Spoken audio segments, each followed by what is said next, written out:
یہ سمرقند کے بادشاہ کے محل کی زینت بنے گی اور وہ یہاں رہے گی۔ جیسی بوڑھے نے یہ سنا، سننے کے بعد اس کے کلیجے پہ بجلی گری، اس لیے کہ شریف لوگ محل نہیں دیکھا کرتے، بیٹیوں کے لیے شریف رشتے دیکھا کرتے ہیں۔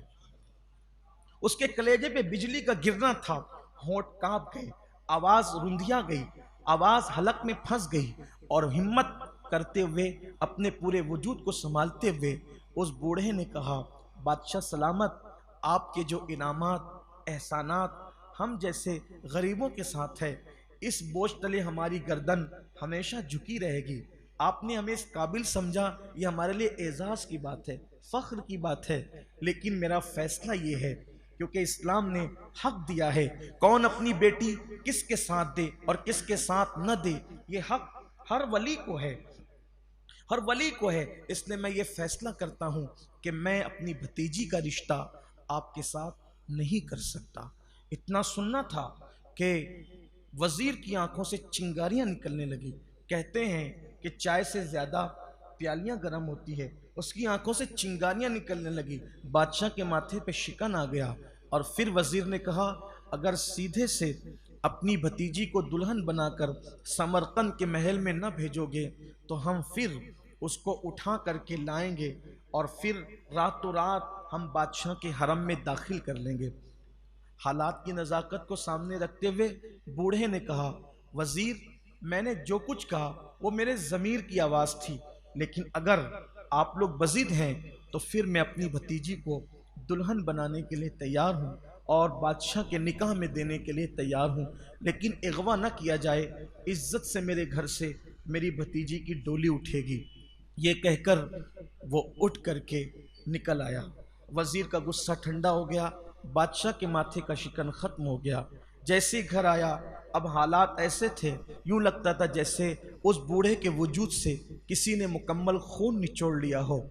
بھتیجی نے چچا کے قدموں کی آہٹ سنی اور آہٹ سننے کے بعد فوراً دروازہ کھول دیا، چچا کو آتے دیکھا۔ چچا کیا بات تھی؟ انہوں نے پوری داستان کہہ سنائی۔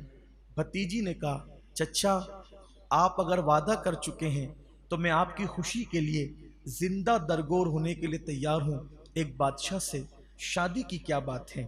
اور پھر اس کے بعد اس نے کہا، آپ مدینے کے تاجدار کو یاد کریں، اللہ سے مدد طلب کریں اور میرے لیے فوری طور پر جو مہلت انہوں نے دی ہے اس کے مطابق نکاح اور شادی کا انتظام کریں۔ شادی کی تیاریاں زوروں پہ تھی، شادی ہونے کا دن آیا اور پھر اس کے بعد پورا سمرقند سج گیا، پالکی میں دلہن کو سوار کر دیا گیا۔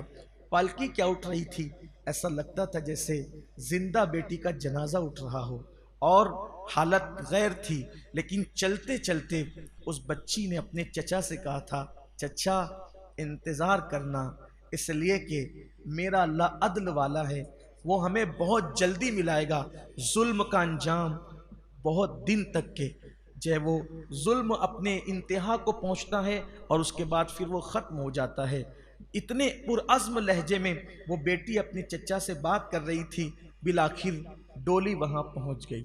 ڈولی کا پہنچنا تھا، پھر بادشاہ سرمستیوں میں مصروف ہو گیا، اور پھر حالات یہ تھے، ایسا لگتا تھا کہ جیسے اللہ اکبر، اتنی خوبصورت وہ محجبین تھی۔ شادی کی پہلی رات میں جب حجرہ عروسی کے اندر اس خاتون کو، اس نوخیز لڑکی کو، دوشیزہ کو پیش کیا گیا، بادشاہ نے اپنا قیمتی تاج اتار کے اس کے سر پہ رکھا، ایسا لگتا تھا کہ جیسے بادشاہ کے محل میں کوئی چاند اتر آیا ہو، یوں لگتا تھا جیسے لالا کے پھول نے ابھی کسی تالاب کے اندر جو ہے وہ کھلنے کا ارادہ کیا ہو، یا یوں لگتا تھا جیسے چاندنی رات کے اندر اللہ اکبر کوئی گلاب کھلایا ہو۔ یہ کیفیت تھی، ایک عجیب حسن کا معاملہ تھا، ایک عجیب خوبصورتی کا معاملہ تھا۔ بادشاہ نے اس کو دلہن بنا کر کے رکھا، بڑی سرمستیاں کی، بڑے عیش کیے، بڑی عیاشیاں کی۔ وہ لڑکی خوش تو نہ تھی، اس لیے کہ اس کی خوشی سے وہ شادی نہیں ہوئی تھی، اس کی خوشی سے وہ نکاح نہیں ہوا تھا۔ وہ روزانہ راتوں کو روتی تھی، فریاد کرتی تھی۔